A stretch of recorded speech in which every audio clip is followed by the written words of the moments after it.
सुप्रभात। मैं हूं जगेंद्र राणा। आज की हमारी आध्यात्मिक चर्चा का विषय है प्रेम दीवानी मीरा। प्रेम दीवानी मीरा।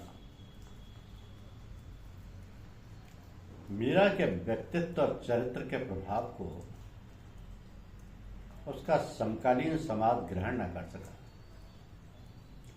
जिस राज परिवार में उसका विवाह हुआ और मीरा को हमेशा अपने कुल का एक कलंक मानता रहा, और राजस्थान के तत्कालीन इतिहासकारों ने उसके नाम का केवल साधारण सा उल्लेख ही किया है,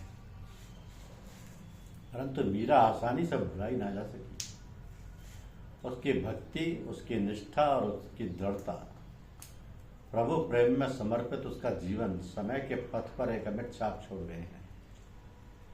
450 वर्ष बाद भी आज मीरा भारतीय संस्कृति और साहित्य के आकाश में एक उज्जवल नक्षत्र के समान जगमगा रही है, और उसका प्रकाश समय के साथ साथ बढ़ता जा रहा है।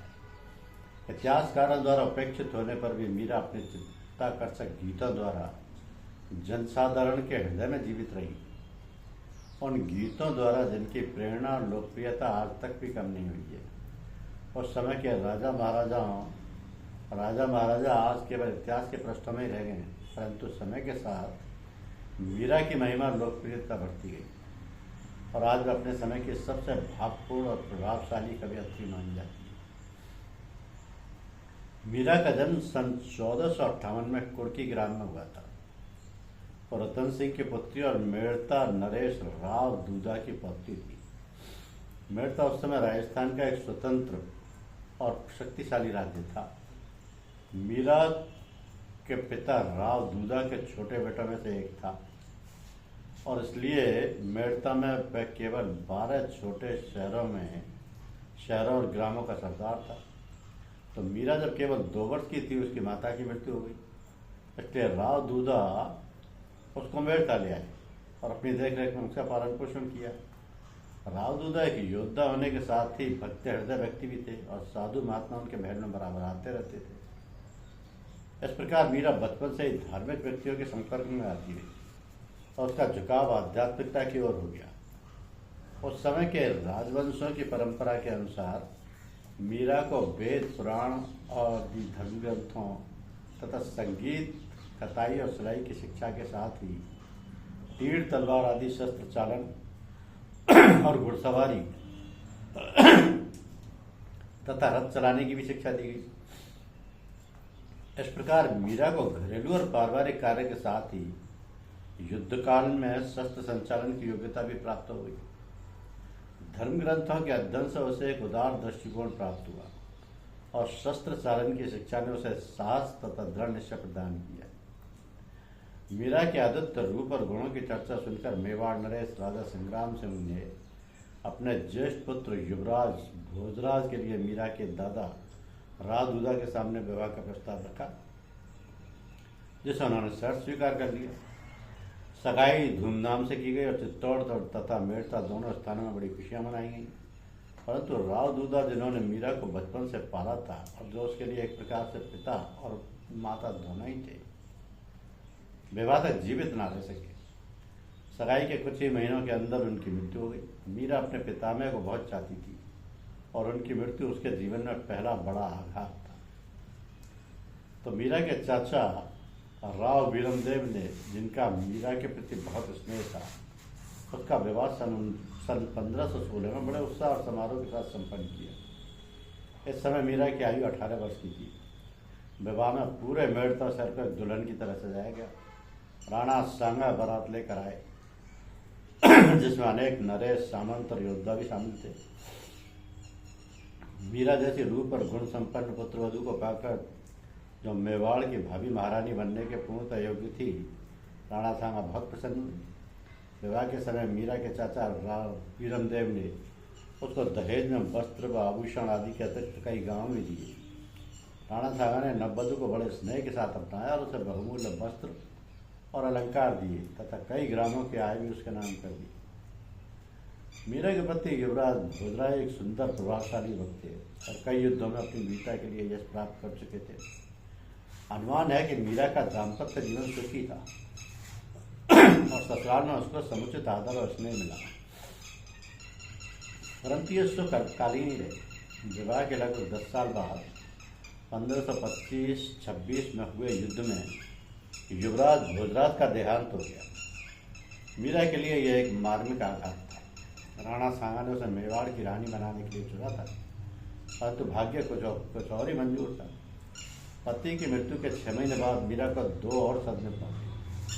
सन 1527 में खानवा की लड़ाई में राणा सांगा की ओर से बाबर से लड़ते हुए उसके पिता का सर्वनाश हो गया और राणा सांगा, जिन्होंने मीरा के जीवन में उसके दादा राव दूधा का स्थान ले लिया था, लड़ाई में सख्त घायल हुए तथा कुछ महीनों के अंदर ही कुछ षड्यंत्रकारी सामंतों ने उन्हें जहर देकर मार डाला।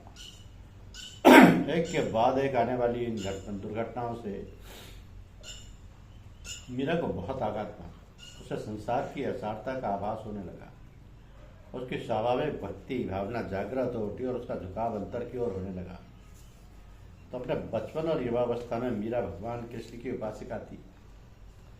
उसकी यह भक्ति और प्रेम गहरा और परिपक्व होने लगा और अब उसके लिए श्री कृष्ण अथवा गिरधर नागर कोई अवतार न रहकर अविनाशी प्रभु परमपिता परमात्मा से अभिन्न हुए। मीरा के जीवन में इसी समय एक घटना हुई जिसने उसके आध्यात्मिक दृष्टिकोण को बिल्कुल बदल दिया। और संत रविदास के संपर्क में आई, जो जन्म से चमार थे और आजीविका के लिए मूर्ति का काम करते थे। मीरा ने उनसे सूरत शब्द योग की दीक्षा प्राप्त की। अपने गुरु की कृपा से मीरा की जन्मजात भक्ति भावना को एक नई दिशा मिली। उसका प्रभु प्रेम एक निजी अनुभव के रूप में साकार हो उठा। बाहरमुखी क्रियाएं, पूजा पाठ आदि जो बचपन से उसके जीवन के अभिन्न अंग थे, धीरे धीरे उसके लिए महत्वहीन होने लगे। भक्ति और प्रेम के इस विकास के साथ ही मीरा के जीवन में परीक्षा विपत्तियों का दौर भी शुरू हो गया। परंपरा और परिपाटियों के विरुद्ध मीरा की प्रभु भक्ति, उसका धार्मिक मान्यताओं और रूढ़ियों के विपरीत आचरण, साधु संतों के साथ निरंतरता, उठना बैठना और अपने शूद्र गुरु संत रविदास की भक्ति और वंदना ने पंडितों, पुरोहितों और चित्तौड़ राज दरबार के कट्टरपंथियों के कोप को भड़का दिया। उन्होंने उसकी आलोचना और निंदा करनी शुरू कर दी। मेवाड़ के राणा और उनका राज परिवार, जो सदा से परंपराओं का भक्त, जाति भेद का पोषक और शूद्रों पर ऊंची जातियों की उच्चता का समर्थक था, जो अपनी जटिल रूढ़ियों के साथ इतना बंधा हुआ था कि अपने राजवंश की महिलाओं का और लोगों के साथ मिलना जुलना पसंद न करता था, और जो अपनी प्रतिष्ठा के गर्भ में डूबा रहता था, वो इस बात को सहन नहीं कर सका कि राज परिवार के एक बहुत साधारण लोगों से मिले जुले और एक ऐसे महात्मा को गुरु माने जो कि व्यवसाय से मोची और जन्म से शूद्र थे। राणा सांगा तो मीरा को समझ सकते थे, जो उसका स्नेह और सहानुभूति दे सकते थे, 1527 में स्वर्ग से धार चुके थे। तो मेवाड़ का नया शासक राणा रतन सिंह, जो कि मीरा का देवर था, कमजोर और अस्थिर स्वभाव का था। उसमें अपने पिता राणा सांगा की वीरता, बुद्धिमत्ता और सहिष्णुता का कोई अंश न था। कहा जाता है कि एक रात मीरा की ननद उदाबाई राणा के पास गई और बोली कि मीरा के कमरे में कोई पुरुष है। उसने स्वयं मीरा को प्रेम पूर्ण शब्दों में उसके साथ बातें करते सुना है। वास्तव में मीरा परमात्मा की याद में खोई हुई विरह विहल हो पुकार रही थी। ये शिकायत सुनते ही राणा की क्रोधाग्नि भड़क उठी। उसने तलवार निकाली और मीरा को मार डालने का निश्चय करके उसके महल की ओर चल पड़ा। जब राणा ने उसके कक्ष में प्रवेश किया तब वह कोई पुरुष न था। अपनी भावना में कोई मीरा अकेली बेसुध सी बैठी थी। उसके नेत्रों से अश्रु बह रहे थे और उसके शरीर से प्रकाश की धाराएं निकल रही थी, जिनसे सारा कक्ष जगमगा रहा था।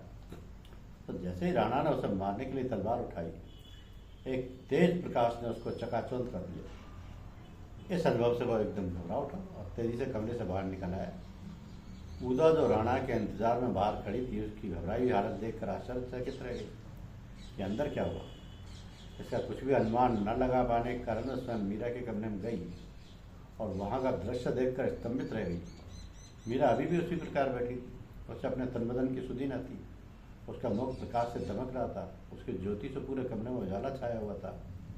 उदा मंत्रमुग्ध सी खड़ी रही। मीरा की महानता का उसे आभास होने लगा। और मीरा के विरुद्ध षड्यंत्र रचने के लिए उसे बहुत दुख और खेद हुआ। उसकी आंखों में पश्चाताप के अश्रु बह निकले। वह मीरा के चरणों में गिर पड़ी। कोमल हृदय मीरा ने उदयबाई को स्नेह के साथ उठाया और सांत्वना प्रदान की। मीरा प्रेम में पूर्णतः डूब चुकी थी। उसका मन प्रभु के दर्शन और उसके मिलाप की उत्कंठा में निरंतर लीन रहने लगा। वो सदा टकटकी लगाए प्रभु के आने के इंतजार में पथ निहारती रहती। उसकी रातें निद्रा रहित बीतती, उसे अन्न नहीं भाता था।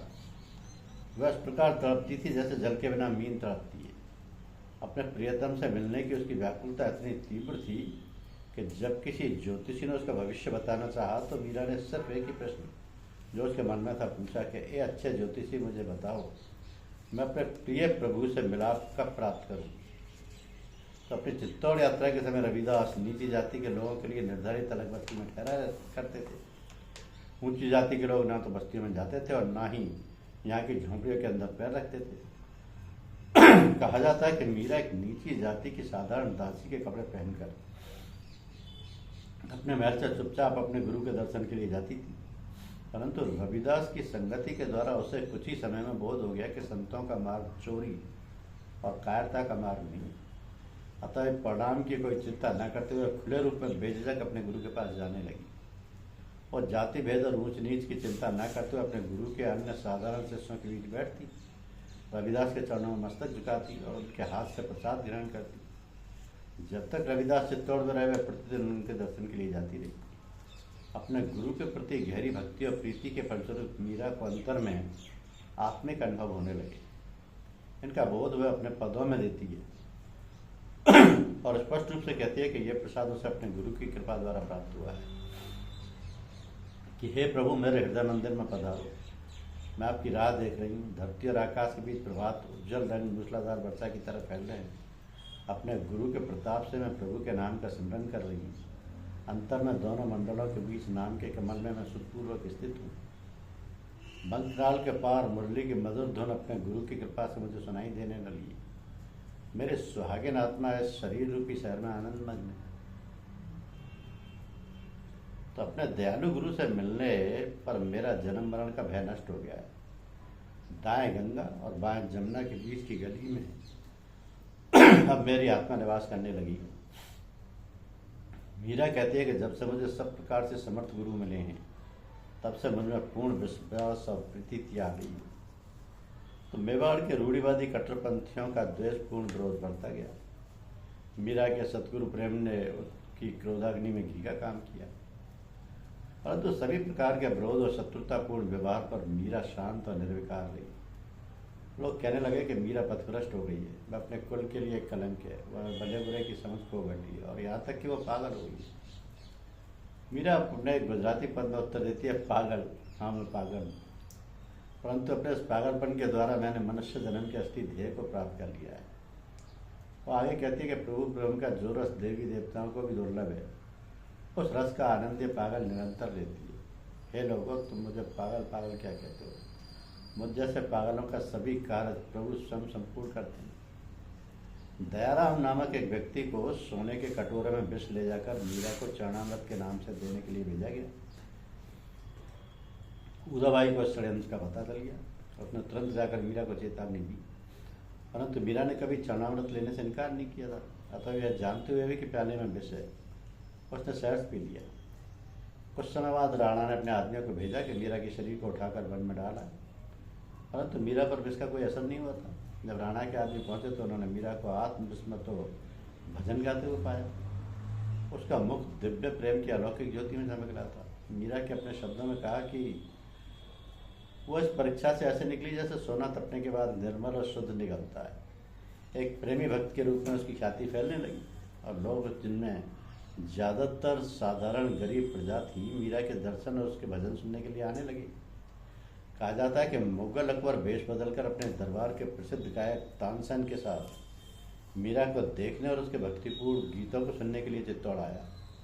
मीरा के अद्वितीय व्यक्तित्व से प्रभावित हो उसने आदरपूर्वक सिर झुकाया और एक मूल्यवान हार भेंट में देना चाहा, परंतु मीरा ने उसे नम्रतापूर्वक अस्वीकार कर दिया।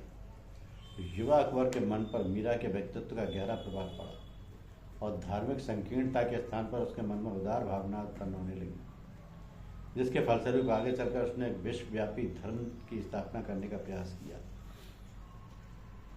एक प्राचीन ग्रंथ में दी गई घटना मीरा की नम्रता और सहिष्णुता पर प्रकाश डालती है कि एक पुरोहित जिनका अपनी धार्मिकता के लिए बड़ा नाम था, एक बार चित्तौड़ में मीरा के मेहमान होकर ठहरे। एक दिन मीरा के एक परंपरा विरुद्ध भक्ति गीत को सुनकर बहुत प्रसन्न हुए। गीत को अपना और अपनी मान्यताओं का अपमान मानकर भक्तों के समुदाय में से उठ खड़े हुए और बड़े रोषपूर्ण स्वर में जोर जोर से मीरा को अपशब्द कहने लगे और ये कहते हुए जाने लगे कि अब मीरा का आतिथ्य स्वीकार नहीं करेंगे। मीरा को दुख हुआ कि कोई उससे इस प्रकार प्रसन्न होकर चला जाए। इससे बड़ी शांति और नम्रता के साथ पुरोहित से निवेदन किया उसने कि वे एकाएक इस प्रकार ना जाएं और जितने दिन रहना चाह रहे हैं, परंतु कट्टर पुरोहित अपने निर्णय पर जमे रहे। मीरा हमेशा अपने आने वाले भक्तों और धार्मिक पुरुषों का आदर करती थी। उसने पुरोहित के लिए विदा में वस्त्र, धन और खाने का सामान भेजा। मीरा अब इस अवस्था पर पहुंच चुकी थी जिसमें स्तुति और निंदा, यश और अपयश उसके लिए समान थे। निर्विकार और अनासक्त होने के साथ ही उसके उदार हृदय में सबके प्रति प्रेम की भावना थी। मीरा के संपर्क में जो भी आता वह उसके असाधारण व्यक्तित्व, उसके दिव्य प्रेम, उसकी भक्ति और नम्रता से प्रभावित हुए बना ना रह पाता। भक्तों और साधुओं के लिए उसके महल के द्वार हमेशा खुले रहते और निस्संकोच भोजन और वस्त्र दिए जाते थे। परंतु कुछ कट्टरपंथी लोग मीरा की उन्मुख भक्ति और उसके बढ़ते हुए प्रभाव से जलने लगे। मीरा को नीचा दिखाने के लिए उन्होंने एक ब्राह्मण युवक को इस बात पर राजी किया कि वो जाकर उसे कहे कि प्रभु ने युवक को दर्शन दिए हैं और आदेश दिया कि वह मीरा के साथ एक ही सेज पर रात बिताए। मीरा ने युवक की इस धृष्टापूर्ण बात को निर्विकार भाव से सुना और उसे शाम को आने के लिए कहा।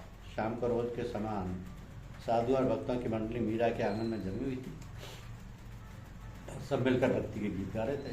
युवक जब महल के द्वार पर पहुंचा तो द्वारपाल उसे अंदर ले आए और मीरा ने उठकर उसका स्वागत किया। परंतु जब युवक ने देखा कि भक्तों की मंडली के बीच में सेज बिछी हुई है तो वो घबरा गया। तो सास बटोर कर उसे आपत्ति उठाई कि वह इतने लोगों के बीच में कैसे सो सकता है। मीरा ने शांत भाव से उत्तर दिया कि अपने उस प्रभु से जो कि वह सब जगह मौजूद है, सब कुछ देख रहा है, वह कुछ भी नहीं छुपा सकती, और ना ही उसके भक्तों से जो कि वो एक तरह से उसी का परिवार है। तो मीरा के उत्तर की निष्कपटता सरलता ने उस युवक के हृदय को हिला दिया। खेद और पश्चाताप से वह अश्रुपूरित नेत्रों सहित उसके चरणों में गिर पड़ा। मीरा ने उसे क्षमा कर दिया और प्रभु प्रेम के पद गाने में लीन हो गई। राणा और उसके सलाहकारों द्वारा मीरा को सताने में कोई कमी न आई। उन लोगों ने भक्तों और साधुओं को मीरा के महल में जाने से रोकने के लिए उन्हें डराना धमकाना शुरू कर दिया। अपनी भक्ति में इस प्रकार की बाधाओं से तंग आकर मीरा ने आकर चित्तौड़ छोड़ने का निर्णय कर लिया। उसे न लोकलाज की चिंता थी, न अपने प्राणों का भय। उसकी वजह से उसके पास आने वाले भक्तों को भी कष्ट सहने पड़ते थे, जिसे मीरा का मन स्वीकार नहीं कर सका। एक रात वह चुपचाप चित्तौड़ के दुर्ग से बाहर निकल पड़ी। कहा जाता है कि पहले अपने पिया मेड़ता गई। राव वीरमदेव ने जो चित्तौड़ में मीरा के कष्ट को जानते हुए विवश हो मौन थे, मीरा का बड़ा स्नेह के साथ स्वागत किया। परंतु मेड़ता में मीरा की निवास सुख और शांतिपूर्ण होना संभव न था। क्या चित्तौड़ और क्या मेड़ता पूरा राजस्थानी रूढ़िवादियों और पंडितों के प्रभाव में था। रीति रिवाज और कर्मकांड में झगड़ा हुआ। तो मीरा द्वारा स्पष्ट शब्दों में खंडन उनकी परंपराओं और कट्टरता की जड़ पर एक गहरा आघात था। एक शब्द में वह कहती है कि परमात्मा की प्राप्ति के लिए भजन करना चाहिए, हे मित्र से प्रेम करना चाहिए। यदि नदियों सरोवर में स्नान करने से हरि मिल सकता है तो मैं जल का जंतु बनना पसंद करती हूँ। यदि फल कंद आदि खाने से प्रभु का मिलाप हो सकता है तो बंदर बनना क्या बुरा है, जो वन में फलों पर निर्भर करते हैं। यदि पत्तियाँ आदि खाने से परमात्मा की प्राप्ति हो सकती है तो बकरियों की कोई कमी नहीं, उन्हें परमात्मा की प्राप्ति हो जानी चाहिए थी। यदि पत्थर को पूजने से प्रभु का मिलाप हो सकता है तो मैं पहाड़ पूजने को तैयार हूँ। परंतु मीरा कहती है बिना सच्चे प्रेम के प्रभु प्राप्ति नहीं हो सकती, नहीं हो सकती। तो मीरा ना तो राजवधू थी और ना ही चित्तौड़ को अपना घर मानती थी। जिस जंजीर ने उसे मेवाड़ के राजघराने से बांध रखा था वो तोड़ चुकी थी। उसके हृदय में राजमहल के पिंजरे में चाहे वह सोने का पिंजरा ही क्यों ना हो, लौटने की कोई इच्छा न थी। वह अपने भाग्य पर संतुष्ट थी और उसका मन अपने प्रियतम परमात्मा के चरणों में लगा हुआ था। उसने वापस चित्तौड़ लौटने के लिए इनकार कर दिया। ब्राह्मणों की प्रार्थना उसका अनुनय बिना और हठ उसे अपने निर्णय से डिगा ना सका। अपने प्रयासों को असफल होते देख जब राणा की अप्रसन्नता से डरकर ब्राह्मणों ने घोषणा की कि जब तक मीरा उनके साथ चित्तौड़ में जाने के लिए तैयार न होगी वह अन्न जल ग्रहण नहीं करेंगे। मीरा विचित्र दुविधा में थी। वो चित्तौड़ लेटने के लिए तैयार न थी और साथ ही उसे यह भी स्वीकार नहीं कर सकती थी कि बगैर अन्न जल के ब्राह्मणों का प्राणांत हो जाए। इसी परेशानी में 3-4 दिन बीते। ब्राह्मणों की हालत देखकर उसका दिल पसीज गया और बेबस हो उसने दूसरे दिन चित्तौड़ चलने के लिए स्वीकृति दी। कहा जाता है कि उस दिन शाम को वह द्वारकाधीश के मंदिर में प्रार्थना करने के लिए गई। दूसरे दिन सुबह जब पुजारियों ने मंदिर के द्वार खोले तो मीरा वहीं थी। केवल उसकी ओढ़नी मूर्ति के हाथ में लटक रही थी। पंडितों और पुजारियों ने यह मान लिया कि मीरा कृष्ण की मूर्ति में समा गई। कुछ आधुनिक विद्वानों ने इस घटना को मीरा के चुपचाप गायब हो जाने का प्रमाण माना, उसकी मृत्यु का प्रमाण नहीं। इस प्रकार गायब होना अथवा मंदिर में से चुपचाप निकल जाना मीरा की दुविधा का एकमात्र समाधान था। तो रात्रि के समय चुपचाप मंदिर से निकलकर चले जाना उस समय कोई मुश्किल कार्य न था, क्योंकि मीरा के समय में वो मंदिर जीर्ण शीर्ण अवस्था में था। मीरा के गायब होने का वर्ष 1546 माना जाता है, जबकि उसकी आयु 48 वर्ष की थी। परंतु अपने कुछ पदों में वो अपना वर्णन करते हुए कहती है कि वह वृद्ध हो चुकी है और उसके केश श्वेत हो गए। ऐसे अनुमान होता है कि मीरा सन 1546 के बाद तक जीवित रही और उसने वह अवस्था पाई जिसे सही अर्थों में वृद्धावस्था कहा जा सकता है। भक्त मीरा की शिक्षाओं पर हम जितना लिखें उतना कम। धन्यवाद।